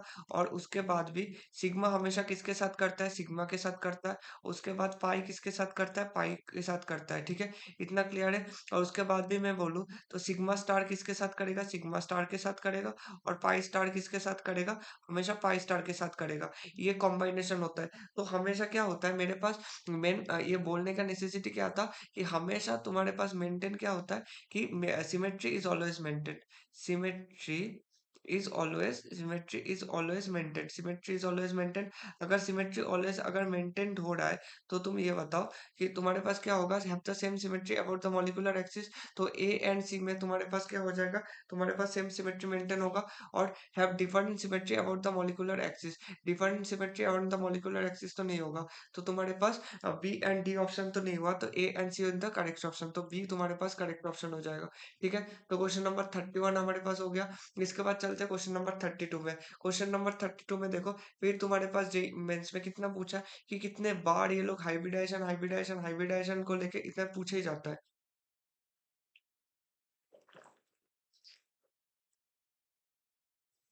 तो तुम्हारे पास पहला जो स्पीसीज है, पहला स्पीसीज में सेंट्रल एटम के रिस्पेक्ट में पूछा है sp3 hybridised orbital ammonia NH3 ammonia. इसका स्ट्रक्चर तो बहुत बार बना चुके हैं। तो मेरे पास जो NH3 आता है, NH3 क्या आता है, NH3 टेट्राहेड्रल होता है, टेट्राहेड्रल। और नाइट्रोजन के ऊपर एक लोन पेयर, और तीनों हाइड्रोजन ऐसे ऐसे रहता है। और इसका हाइब्रिडाइजेशन क्या होगा, sp3 हाइब्रिडाइजेशन हो जाता है। इसके बाद तुम्हारे पास SO2 आएगा। SO2 में क्या आएगा, SO2 में sulphur double bond oxygen, sulphur double bond oxygen, और एक लोन पेयर आएगा। और इसका हाइब्रिडाइजेशन क्या होगा, इसका sp2 हाइब्रिडाइजेशन होता है। इतना क्लियर है। तो इसका भी SO2 होता है, SO2 का sp2 हाइब्रिडाइजेशन हो जाएगा। इसके बाद हम लोग चलेंगे SiO2 में। SiO2 का SiO2 का सिलिका होता है। इधर इसका ध्यान से देख लेना। इसका जो स्ट्रक्चर होता है ना, इसका सिलिकॉन होता है, और इसका चारों ऑक्सीजन ऐसे। तुम्हें अगर लग रहा है ना SiO2 का नॉर्मल वो Si डबल वन, ये अगर तुम्हें ऐसा लग रहा है कि ये स्ट्रक्चर होगा silicon double one oxygen double one oxygen, ये गैस फेस में एग्जिस्ट करता है। मगर सिलिका क्या करता है, सिलिका हमेशा तुम्हारे पास सॉलिड फेस में एग्जिस्ट करता है। कि इसमें एग्जिस्ट करता है सॉलिड फेस में। या फिर जो सैंड होता है ये सिलिका, तो सिलिका का स्ट्रक्चर कैसे होगा, इधर एक ऑक्सीजन, इधर एक ऑक्सीजन, इधर एक ऑक्सीजन, ये दूसरा सिलिकॉन के साथ अटैच हो जाएगा। ऐसे चलता रहेगा। अगर ऐसे चलता रहेगा, तुम्हारे पास एक सिलिकॉन के लिए तुम्हारे पास sp3 हाइब्रिडेशन आ जाएगा। क्योंकि ये किससे कनेक्टेड है, चार सिग्मा बॉन्ड के साथ कनेक्टेड है, चार सिग्मा बॉन्ड्स के साथ कनेक्टेड है। तो SiO2 का क्या आ जाएगा, SiO2 का sp3 आ जाएगा। उसके बाद BeCl2, BeCl2 में अगर चलोगे, तो BeCl2 में क्या हो जाएगा, बेरिलियम क्लोराइड है। तो तुम्हारे पास एक बेरिलियम है, दूसरा क्लोरीन है, दूसरा क्लोरीन है। ठीक है। तो तुम्हारे पास इसका हाइब्रिडाइजेशन क्या हो जाएगा, इसका हाइब्रिडाइजेशन भी तुम्हारे पास sp हाइब्रिडाइजेशन आ जाएगा। इसका हाइब्रिडाइजेशन क्या आ जाएगा, sp हाइब्रिडाइजेशन आ जाएगा। क्योंकि इसका लीनियर शेप है, इसका लीनियर शेप है। तो इतना क्लियर है। इतना क्लियर हुआ। तो इसका BeCl2 का भी sp आ गया, SO2 का भी sp2 आ गया। और उसके बाद सॉरी, इसके बाद इसका भी sp2 आ गया। NH3 का क्या आ गया, sp3 आ गया। इसके बाद कार्बन डाइऑक्साइड में चलते हैं। कार्बन डाइऑक्साइड में carbon double bond oxygen double bond oxygen, इसका भी क्या है 180 डिग्री है बॉन्ड एंगल। तो बॉन्ड एंगल अगर 180 डिग्री है, और ये लीनियर शेप कर रहा है, इसका अगर लीनियर शेप आ रहा है, तो इसका तुम्हारे पास क्या हो जाएगा, इसका भी sp हाइब्रिडाइजेशन में पॉसिबल है। तो कार्बन डाइऑक्साइड में भी क्या होगा, sp हाइब्रिडाइजेशन हो जाएगा। उसके बाद वाटर मॉलिक्यूल्स में OH2 हो रहा है। OH2 तुम्हारे पास अगर हो रहा है, तो तुम ध्यान से देखो, हाइड्रोजन से ऑक्सीजन की तरफ जा रहा है, इसका भी हाइड्रोजन से ऑक्सीजन की तरफ जा रहा है। अगर हाइड्रोजन से ऑक्सीजन की तरफ जा रहा है, तो इसका क्या हाइब्रिडाइजेशन हो जाएगा, sp3 हाइब्रिडाइजेशन हो जाएगा। इसका भी sp3 हाइब्रिडाइजेशन हो जाएगा। और इसका इलेक्ट्रॉनिक ज्योमेट्री क्या होता है, टेट्राहेड्रल होता है। और अगर तुम इसका शेप के बारे में बात करोगे, तो इसका शेप क्या होता है, बेंड शेप होता है। ठीक है, इतना क्लियर है। उसके बाद हम लोग CH4 में जाए। CH4 का तो सबको पता है कि इसका sp3 हाइब्रिडाइजेशन होता है। और BF3 में हम लोगों ने बहुत बार देख लिया, इसका sp2 होता है। ठीक है। तो number of species in which the central atom is sp3, NH3 हो गया, SiO2 हो गया, H2 हो गया, CH4 हो गया। तो तुम्हारे पास 4 हो जाएगा इसका आंसर। ठीक है, इतना क्लियर है। SiO2 का बस ध्यान रख लेना, ये SiO2 का भी गलती हो सकता है और किसी का तो इसका क्वेश्चन में गलती होने का चांसेस बहुत कम है। उसके बाद चलते हैं क्वेश्चन नंबर 33 में। Which of the following is the least ionic? Least ionic जब भी पूछा है तुम इसमें सीधी बात क्या करोगे, सीधी बात पहले देखोगे आयनिक कैरेक्टर कंपैरिजन करिए, इलेक्ट्रोनेगेटिविटी कंपैरिजन कर लो, electronegativity difference, electronegativity difference, electronegativity difference से जब तुम कंपैरिजन करने जाओगे, तुम्हें अच्छे से पता है कि इलेक्ट्रोनेगेटिविटी किसका होता है। इलेक्ट्रोनेगेटिविटी इस ब्लॉक का, इस तुम्हारे पास इलेक्ट्रोनेगेटिविटी क्या होता है, पी ब्लॉक का। तुम्हारे पास उसके बाद क्या आता है, डी ब्लॉक का आता है। और उसके बाद तुम्हारे पास क्या आएगा, उसके बाद तुम्हारे पास एस ब्लॉक का आएगा। अब कोई भी कंपाउंड अगर तुम्हारे पास किससे बना है, कोई भी कंपाउंड का अब डेल्टा इलेक्ट्रोनेगेटिविटी कंपेयर करने जाओगे तो ये किसके लिए बनता है, एस पी ब्लॉक का सबसे ज्यादा होता है। रेदर देन किसका होगा, तुम्हारे पास पी और डी ब्लॉक का होगा। अब डी ब्लॉक का जो ट्रांजिशन मेटल्स है, तुम्हारे पास इधर तुम्हारे पास एजीसीएल दिख रहा है ना, एजीसीएल तुम्हारे पास दिख रहा है, तो एजीसीएल के केस में के लिए क्या होगा, एजीसीएल में तुम्हारे पास इसका डेल्टा इलेक्ट्रोनेगेटिविटी सबसे कम होगा, तो इसका भी क्या हो जाएगा, तुम्हारे पास लिस्ट आयनिक हो जाएगा। लिस्ट आयनिक क्यों होगा, अब एजीसीएल है और सीओसीएल2 है, सीओसीएल2 है, उसके बाद तुम्हारे पास केसीएल और बेरियम क्लोराइड है। केसीएल और बेरियम क्लोराइड में तुम्हारे पास क्या हो जाएगा, पहले तो BaCl2 आ जाएगा, उसके बाद केसीएल आ जाएगा। तो केसीएल में तुम्हारे पास केसीएल सबसे ज्यादा मोस्ट आयनिक हो जाएगा, उसके बाद BaCl2, उसके बाद सीओसीएल2, उसके बाद एजीसीएल आ जाएगा। ठीक है, और एजीसीएल में तुम्हारे पास याद रखना, इसके लिए क्यों हुआ, इसके लिए तुम्हारे पास स्यूडो इनर्ट गैस कॉन्फ़िगरेशन आ गया, pseudo inert gas, pseudo inert gas configuration आ गया, inert gas configuration, pseudo inert gas configuration आ जाता है। तो इसके लिए क्या होता है, इस इन इन सब के लिए पोलराइजेशन बहुत ज्यादा हो जाता है, पोलराइजेशन, पोलराइजेशन बहुत ज्यादा हो जाता है, पोलराइजेशन बहुत ज्यादा, एजी प्लस के लिए पोलराइजेशन बहुत ज्यादा होता है, पोलराइजेशन बहुत ज्यादा होगा तो इसके लिए क्या हो जाएगा, कोवेलेंट कैरेक्टर बहुत ज्यादा डोमिनेट करता है।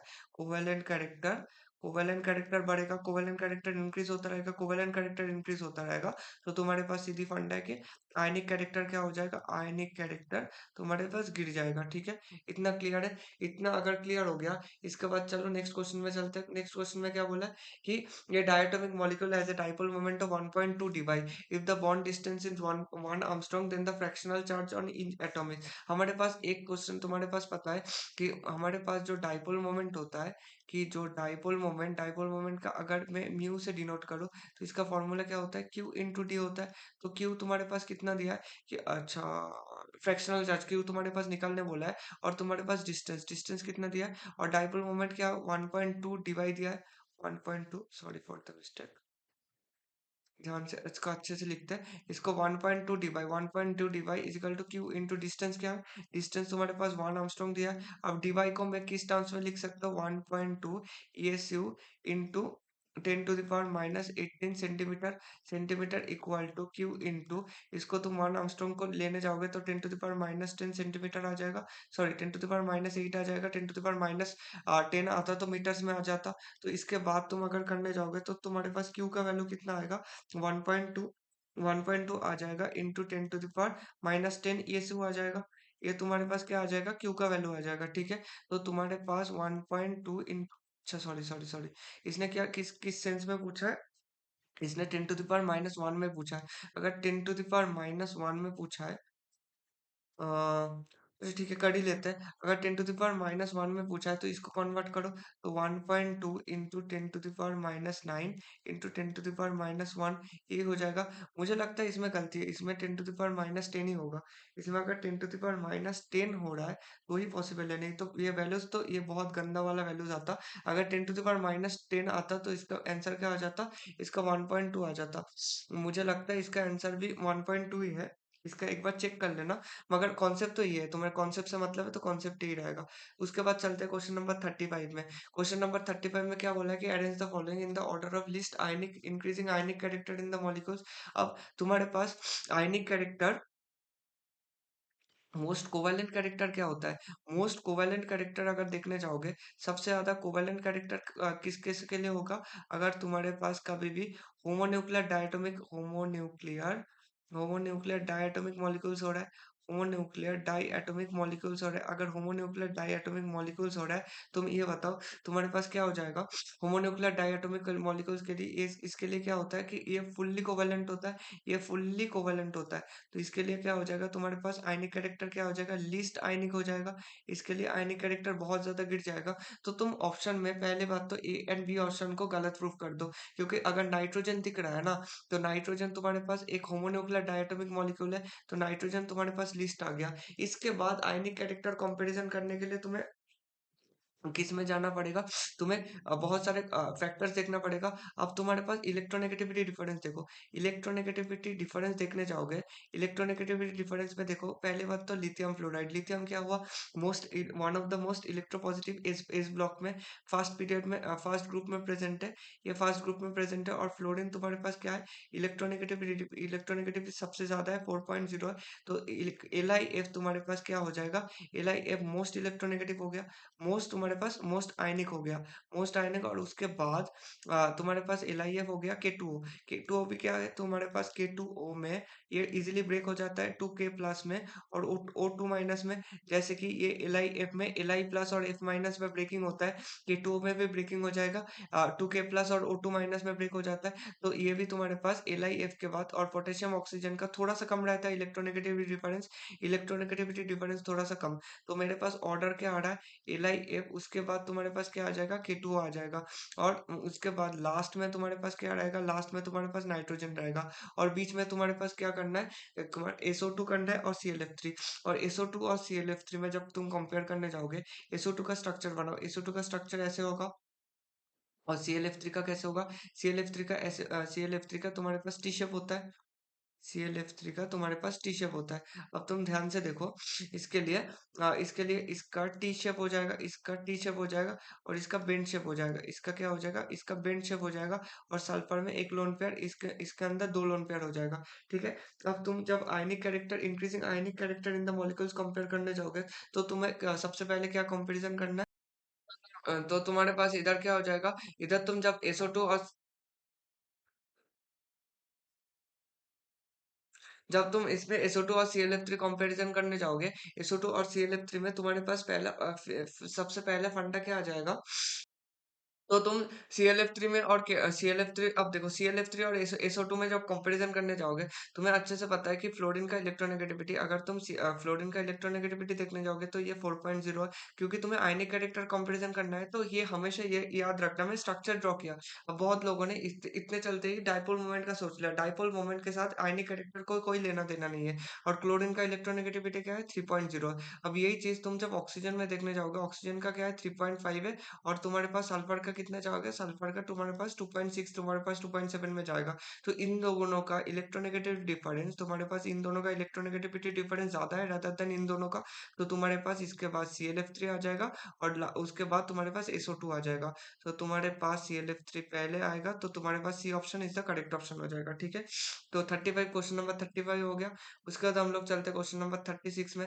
क्वेश्चन नंबर 36 में क्या बोला है कि pH3 has lower boiling point than NH3। pH3 has lower boiling point than NH3। अब lower boiling point NH3 में, इसके लिए नाइट्रोजन के लिए देखोगे, तो नाइट्रोजन के लिए तुम्हारे पास पता है कि नाइट्रोजन जब बॉइलिंग पॉइंट का बात कर रहा है, तो नाइट्रोजन में NH3 में इसमें क्या हो सकता है? इसके पास नाइट्रोजन के पास क्या प्रेजेंट है? तुम्हारे पास नाइट्रोजन में एसोसिएटेड होता है, नाइट्रोजन के पास एक लोन पेयर होता है। और नाइट्रोजन में तुम्हारे पास जो हाइड्रोजन होता है, तुम्हारे पास हाइड्रोजन बॉन्डिंग प्रेजेंस हो सकता है, hydrogen bonding, hydrogen bonding is present, hydrogen bonding is present. अगर हाइड्रोजन बॉन्डिंग प्रेजेंट हो, तो तुम सीधी बात बताओ, हाइड्रोजन बॉन्डिंग तुम्हारे पास प्रेजेंट है, तो हाइड्रोजन बॉन्डिंग प्रेजेंट है, तुम्हारे पास इधर मॉलिक्यूल में इंटर मॉलिक्यूलर हाइड्रोजन बॉन्डिंग हो सकता है, inter molecular hydrogen bonding, intermolecular hydrogen bonding हो सकता है। अगर, और इसके साथ साथ तुम्हारे पास अगर pH3 के केसेस में, pH3 में क्या हो जाएगा? तुम्हें अच्छे से पता है, pH3 अगर तुम लिक्विड स्टेट में pH3 को दोगे, लिक्विड स्टेट में इसका क्या हो जाएगा? इसका हाँ, लिक्विड स्टेट में जो फास्फोरस का लोन पेयर होता है, फास्फोरस का जो लोन पेयर होता है, वो बहुत ज़्यादा सबमर्ज रहता है और सबमर्ज रहता है, और हमारे हाइड्रोजन बॉन्डिंग होने के लिए तुम्हारे पास या फिर फ्लोरीन चाहिए, या फिर ऑक्सीजन चाहिए, या फिर नाइट्रोजन चाहिए, या फिर कार्बन का sp सेंटर चाहिए। तुम्हारे पास अभी हाइड्रोजन बॉन्डिंग पॉसिबल हो सकता है। और इसका एक तो लोन पेयर क्या होता है, लोन पेयर बहुत ज़्यादा सबमर्ज रहता है।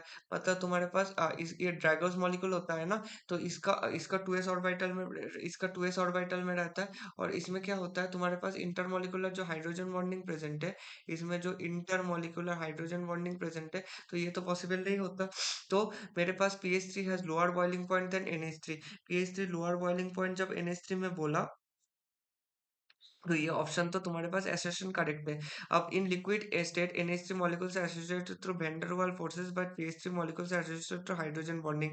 ये तुम्हारे पास उल्टा हो जाएगा, क्योंकि पीएच3 के केसेस में हमारे पास क्या देखेंगे हम लोग, इसमें वैन डर वाल, इधर वैन डर वाल फोर्सेस प्रेजेंट है, इधर वैन डर वाल फोर्सेस प्रेजेंट होता है। और इसमें NH3 के केसेस में जो NH3 होता है, इसमें क्या होता है, तुम्हारे पास इंटरमॉलिक्यूलर हाइड्रोजन बॉन्डिंग प्रेजेंट होता है। ठीक है, इतना क्लियर है। तो तुम्हारे पास जो स्टेटमेंट ए है, ये तुम्हारे पास करेक्ट हो गया, और स्टेटमेंट ये तुम्हारे पास फॉल्स हो गया। तो तुम्हारे पास डी ऑप्शन करेक्ट हो गया। तो क्वेश्चन नंबर 36 हो गया। इसके बाद हम लोग चलते हैं क्वेश्चन नंबर 37 में। क्वेश्चन नंबर 37 में क्या बोला है कि number of molecules ions having trigonal bipyramidal shape. अगर ट्राइगोनल बाइपिरामिडल शेप की बात कर रहा है, तो ध्यान से सुनो कि PF5 में BrF5 PCl5 PtCl4 2 minus BF3 FeCO5, इसमें क्या होगा हमारे पास, PF5 में स्ट्रक्चर देखोगे, तो VF5 का स्ट्रक्चर, इसके लिए तुम्हारे पास सीधी बात है, ट्राइगोनल बाइपिरामिडल शेप बोला है कि मॉलिक्यूल्स, तो PF5 में ऐसे होता है, फ्लोरीन, फ्लोरीन, और इधर तो इसका भी क्या होता है, ट्राइगोनल बाइपिरामिडल शेप होता है। उसके बाद तुम अगर PCl5 में चलोगे, तो PCl5 और PF5 का सेम स्ट्रक्चर होता है, PCl Cl Cl, और लास्ट में एक Cl। इसका भी तुम्हारे पास क्या हो जाएगा, ट्राइगोनल बाइपिरामिडल ज्योमेट्री। ये जो चारों मैंने सर्किल किया, ये चारों जो सर्किल किया हुआ है, ये तुम्हारे पास किस में जाता है, ये तुम्हारे पास एक्सियल पोजीशन में जाता है, ये तुम्हारे पास एक्सियल पोजीशन में जाता है। और बाकी जितने भी है, बाकी ये जो मैंने स्क्वायर बॉक्स किया, ये तुम्हारे पास क्या जाएगा, इक्वेटोरियल पोजीशन में चला जाएगा, इक्वेटोरियल पोजीशन में चला जाएगा। ठीक है, इतना क्लियर है। तो PF5 हो गया, PCl5 हो गया। PF5 का मैंने थोड़ी देर पहले ही ड्रॉ किया। इसमें क्या रहता है, 4 फ्लोरीन एक एक प्लेन में रहेगा, दूसरा फ्लोरीन एक में रहेगा, और एक लोन पेयर रहेगा। तो इसका शेप तुम्हारे पास क्या हो जाएगा, इसका शेप तुम्हारे पास हो जाएगा स्क्वायर पिरामिडल। इसका शेप हो जाएगा स्क्वायर पिरामिडल, स्क्वायर पिरामिडल हो जाएगा इसका शेप। ठीक है, इतना क्लियर है। उसके बाद हम लोग BrF5 का तो नहीं हुआ, PtCl4 2 - PtCl4 2 - में देखने जाओगे, तो बीच में प्लेटिनम रहता है, और 4 क्लोरीन क्या रहता है, 4 क्लोरीन इसको ऐसे सबमर्ज करके रहता है, इसे कोऑर्डिनेट बॉन्ड फॉर्मेशन कर लेता है। अगर कोऑर्डिनेट बॉन्ड फॉर्मेशन कर लेता है PtCl4 2 में, तो PtCl4 2 में ए ऐसा रहता है, ऐसे रहता है, और 2 ऐसा रहता है। ठीक है, तो PtCl4 2 में स्क्वायर प्लेनर होता है।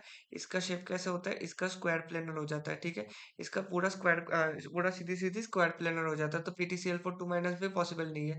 उसके बाद तुम BF3 में जाओगे, तो BF3 का तो सबको पता है, BF3 का शेप कैसे हो जाएगा, ऐसे शेप होता है BF3 का। उसका मतलब मेरे पास BF3 का शेप कैसे आ गया, BF3 का ट्राइगोनल प्लेनर आ गया, ट्राइगोनल, ट्राइगोनल प्लेनर आ गया तुम्हारे पास। तो ये भी पॉसिबल नहीं है, इसका भी तो BF3 का नहीं हुआ। FeCO5 का भी हो जाएगा, क्योंकि फिर आयरन रहता है और कार्बन मोनोक्साइड, ये जो कार्बन मोनोक्साइड है ना, ये एक एक लिगेंड होता है।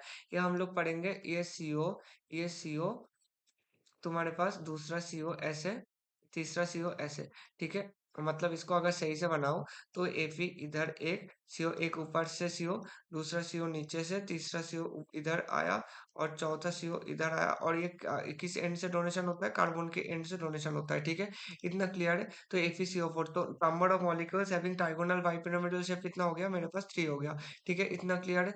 उसके बाद हम लोग चलते हैं क्वेश्चन नंबर 38 में। क्वेश्चन नंबर 38 में क्या बोला है कि a pi bonding molecular orbital has lower electron density and below the internuclear axis, and the pi star molecular orbital has a node between the nuclei। तो तुम अगर इस क्वेश्चन में करने जाओगे, तो इस क्वेश्चन का सीधे फंडा क्या है कि pi bonding molecular orbital has lower electron density above and below the internuclear axis। अगर तुम मैं px और px में करने जाऊँ तो ये मान लो मैंने px ड्रॉ करने की कोशिश कर रहा हूँ, ये तुम्हारे पास px है और दूसरा px को भी मैं सेम टू सेम इसको ड्रॉ कर रहा हूँ। px है तुम्हारे पास, ठीक है। अब इसको ये जब ज्वाइन होता है तुम्हें पता है इसको इसको अगर मैं कॉन्स्ट्रक्टिव ओवरलैपिंग दिखा रहा हूँ, मतलब ये तुम्हारे पास शेडेड दिखा रहा हूँ, ये भी तुम्हारे पास शेडेड दिखा रहा हूँ, ये तुम्हारे पास क्या हो जाएगा, कॉन्स्ट्रक्टिव ओवरलैपिंग में पार्टिसिपेट करेगा।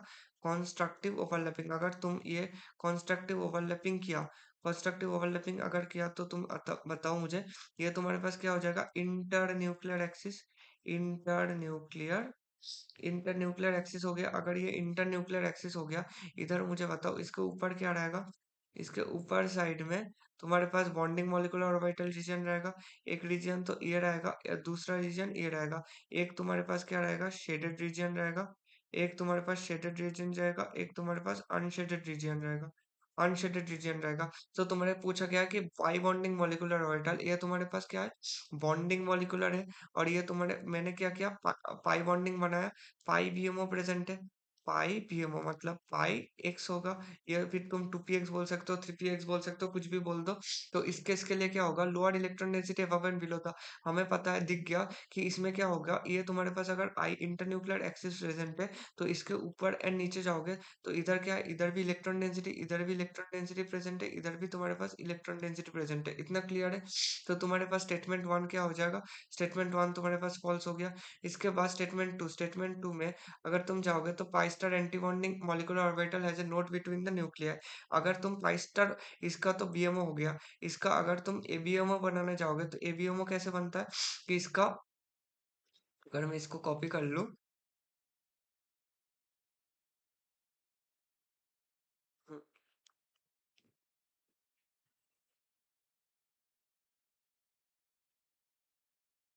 हम्म, इसका अगर मैं इसका अगर मैं बनाने बनाने लगूं तो इसमें क्या होगा, इसमें हम्म, इसको ये दूसरे जगह पे शेडेड चला जाएगा, हमारे पास जो शेडेड रीजन जाएगा वो उल्टा रीजन पे शेडेड जाएगा। ठीक है, इतना क्लियर है। अगर उल्टा रीजन में शेडेड जाएगा तो ये तुम्हारे पास क्या हो जाएगा, ये तुम्हारे पास डिस्ट्रक्टिव ओवरलैपिंग हो जाएगा। ये तुम्हारे पास डिस्ट्रक्टिव ओवरलैपिंग हो जाएगा।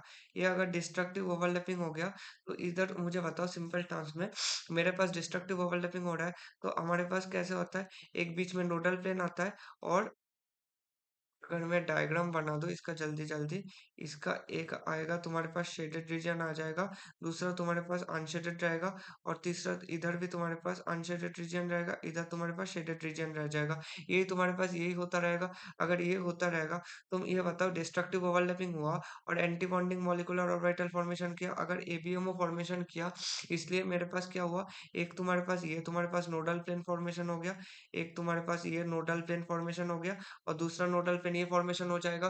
तो pi star antibonding molecular orbital जब भी पूछा है, pi star antibonding molecular has a node between the nuclear. तो ये तुम्हारे पास एक न्यूक्लियाई तो इधर प्रेजेंट है, दूसरा न्यूक्लियाई इधर प्रेजेंट है। तो दोनों न्यूक्लियाई के बीच बीच में तुम्हारे पास एक नोडल प्लेन प्रेजेंट है, और दोनों न्यूक्लियाई से भी एक नोडल प्लेन पास आउट कर रहा है। तो ये तुम्हारे पास क्या आ जाएगा, ये तुम्हारे पास ट्रू स्टेटमेंट आ जाएगा। तो तुम्हारे पास इधर करेक्ट स्टेटमेंट क्या हो जाएगा, statement one is false but statement two is true. ठीक है, इतना क्लियर है। इसके बाद हम लोग चलते हैं नेक्स्ट क्वेश्चन पे। क्वेश्चन नंबर, ये तुम्हारे पास लास्ट क्वेश्चन है, ठीक है। तो select the compound from the following that will show intramolecular hydrogen bonding. अगर इंट्रामोलिकुलर हाइड्रोजन बॉन्डिंग का बात कर रहे हैं तो देखो, पहले तो वाटर के प्रेजेंट है। तो वाटर में क्या होता है, वाटर में ऑक्सीजन, इधर हाइड्रोजन होता है, इधर हाइड्रोजन होता है, और एक लोन पेयर इधर, दूसरा लोन पेयर इधर। तो ये हमेशा क्या बढ़ता है, एक ये हाइड्रोजन दूसरा ऑक्सीजन के साथ बाइंड होता है, ये भी हाइड्रोजन दूसरा ऑक्सीजन के साथ बाइंड होता है, ये लोन पेयर दूसरा हाइड्रोजन के साथ, ये लोन पेयर दूसरा हाइड्रोजन के साथ। तो एक वाटर मॉलिक्यूल तुम्हारे पास क्या दिखाता है, फोर इंटरमोलिकुलर हाइड्रोजन बॉन्डिंग दिखाता है, फोर इंटरमोलिकुलर हाइड्रोजन बॉन्डिंग उसमें प्रेजेंट होता है। अगर तुम ये सेम चीज़ तुम तो वाटर के केस में तो पॉसिबल नहीं है। NH3 के केस में भी तुम देखने जाओगे तो नाइट्रोजन के पास भी क्या होगा, नाइट्रोजन ऑन एन एवरेज 3 करता है, ऑन एन एवरेज 2 करता है। और एक मॉलिक्यूल में अगर तुम्हारे पास नाइट्रोजन में ये हाइड्रोजन क्या करेगा, दूसरा अमोनिया के साथ करेगा, अमोनिया के लोन पेयर के साथ, दूसरा भी अमोनिया के लोन पेयर के साथ, तीसरा भी क्या करेगा, अमोनिया के लोन पेयर के साथ, और ये वाला दूसरा हाइड्रोजन के साथ करेगा। तो इसमें भी क्या हो जाएगा, on an average 2 internal, two intermolecular two intermolecular hydrogen bonding होगा, two intermolecular hydrogen bonding present होगा। उसके बाद तुम C2H5 में ड्रॉ करने जाओगे तो C2H5 का स्ट्रक्चर कैसे होगा, C2H5OH, मतलब एक कार्बन इधर, हाइड्रोजन हाइड्रोजन हाइड्रोजन, उसके बाद C, इधर तुम्हारे पास हाइड्रोजन, दूसरा हाइड्रोजन इधर, ऑक्सीजन, और इधर हाइड्रोजन। ठीक है, इतना क्लियर हुआ। इधर, हाँ, तो इधर तुम्हारे पास अगर C2H5 का स्ट्रक्चर हो रहा है तो C2H5 का स्ट्रक्चर होने के लिए इसमें इंटरमॉलिक्यूलर हाइड्रोजन बॉन्डिंग कैसे प्रेजेंट होगा, इसमें प्रेजेंट होने के लिए तुम्हारे पास क्या है, इसमें भी ऑक्सीजन का जो ये है, ये हाइड्रोजन दूसरा ऑक्सीजन के साथ इंटरेक्ट करता है, और ये वाला जो ऑक्सीजन है ये दूसरा हाइड्रोजन के साथ। तो इसमें भी क्या होगा, दूसरा मॉलिक्यूल के साथ इंटरेक्शन हो रहा है, तो इसके लिए की भी क्या होगा, तुम्हारे पास इंटरमॉलिक्यूलर हाइड्रोजन बॉन्डिंग प्रेजेंट है, इंटरमॉलिक्यूलर हाइड्रोजन बॉन्डिंग प्रेजेंट है। इतना क्लियर है। और लास्ट में तुम्हारे पास तो C2H5OH, जो कि तुम्हारे पास ये क्या होता है, मेरे पास इथेनॉल होता है। और लास्ट में मेरे पास क्या आ रहा है, लास्ट में ये आ रहा है, इसमें क्या हो जाएगा, इसमें अगर तुम इसमें देखोगे, टू नाइट्रोबेंजोफेनॉल, टू नाइट्रोफेनॉल में देखोगे तो इसमें नाइट्रोजन का अगर स्ट्रक्चर ड्रॉ करोगे तो N प्लस में जाएगा इधर, और इधर O माइनस में गया, और तुम्हारे पास ऑक्सीजन इधर और हाइड्रोजन इधर। ये क्या करता है, ये हाइड्रोजन और ऑक्सीजन के बीच में एक इंट्रामोलिकुलर, इंट्रामोलिकुलर का मतलब क्या होता है, इन द मॉलिक्यूल, तो ये तुम्हारे पास क्या हो गया, इंट्रामोलिकुलर हाइड्रोजन बॉन्डिंग फॉर्मेशन हो गया। तो ये तुम्हारे पास ये करेक्ट ऑप्शन हो जाएगा। ठीक है, तो 2024 के जितने भी क्वेश्चंस थे हम लोगों ने वो सॉल्व कर लिया। क्वेश्चन नंबर 39 तक तुम्हारे पास 2024 का JEE mains previous year questions के सारे क्वेश्चंस कंप्लीट हो जाते हैं। उसके बाद हम लोग 2000 नेक्स्ट वीडियो जो आएगा वो 2023 का JEE mains previous year questions जो कि आएगा, तो मैं सेपरेट सेपरेट कर दे रहा हूँ। तो तुम्हारे पास जितना केमिकल बॉन्डिंग का प्रीवियस ईयर क्वेश्चंस होगा वो वन शॉट में क्लियर हो रहा है। मतलब कभी भी ढूंढना नहीं पड़ेगा कि ये क्वेश्चन मिस हो गया, दूसरा क्वेश्चन मिस हो गया, कि सारे के सारे जितने भी क्वेश्चंस तुम्हारे पास हो रहा है वो सब कुछ क्वेश्चंस तुम्हारे पास हो जाएगा। ठीक है, तो इतना तुम्हारे पास क्लियर है। तो अगर वीडियो अच्छा लगा, देखो प्रीवियस ईयर क्वेश्चंस का वही मकसद है, प्रीवियस ईयर क्वेश्चन जिस मकसद से करने आओगे उस मकसद से करो। मतलब तुम्हारे पास अगर एक क्वेश्चन दिखे, उस क्वेश्चन को पहले बात तो क्वेश्चन को देखो और क्वेश्चन को खुद से ट्राई करो। मैं सॉल्व तो कर दूंगा, फिर उसके बाद तुम चेक कर लो कि मैंने जिस कॉन्सेप्ट से बताया वो कॉन्सेप्ट तुम्हारे साथ सही लग रहा है कि नहीं लग रहा है। अगर तुम दोनों का कॉन्सेप्ट अलग है तो तुम गलत सोच रहे हो, गलत डायरेक्शन में फ्लो कर रहे हो। ठीक है, उसको मत करना, बस वही काम को मत करना, बाकी सब कुछ तो सही हो जाएगा। तो आ, हाँ, मतलब एक क्वेश्चन अगर आ रहा है उसको खुद से ट्राई करो। अगर 10 मिनट टाइम लग रहा है कोई दिक्कत नहीं, उसको 10 मिनट टाइम दे दो, कोई दिक्कत नहीं होगा, मगर उसको खुद से ट्राई करने की कोशिश करो। अगर खुद से ट्राई नहीं करोगे तो वो कभी सॉल्व नहीं होने वाला है। ठीक है, तो इतना ही था। और अगर वीडियो अच्छा लगा तो वीडियो को शेयर कर देना थोड़ा सा, और वीडियो को सब्सक्राइब, और थोड़ा सा पेशेंस लेके देखना। मतलब अ, थोड़ा सा, मतलब चैनल बहुत न्यू है। अगर थोड़ा सा ग्रो करने के लिए सपोर्ट करोगे तो तुम्हारे तरफ से भी तो थोड़ा सा बेटर रहेगा, कि थोड़ा सा एफर्ट दिख जाएगा। और इतना ही था। और सबसे इम्पोर्टेंट है, अपना एग्जाम पे फोकस करो। किसका चैनल कैसे ग्रो होगा वो अपने ऊपर, वो तो भगवान भरोसा होता है। मगर सबसे ज्यादा तुम्हारे पास जेई के लिए एक ही ऑप्शन मिलेगा। तो पढ़ाई में ज्यादा फोकस करो। ज्यादा लेक्चर सुनने से, ज्यादा मोटिवेशन सुनने से ज्यादा इम्पोर्टेंट है कि वो 10 मिनट का मोटिवेशन सुनने से अच्छा है 10 मिनट पढ़ाई कर लो। तो आज के लिए इतना ही था। मिलते हैं नेक्स्ट वीडियो में। Okay, good night, stay safe, stay healthy.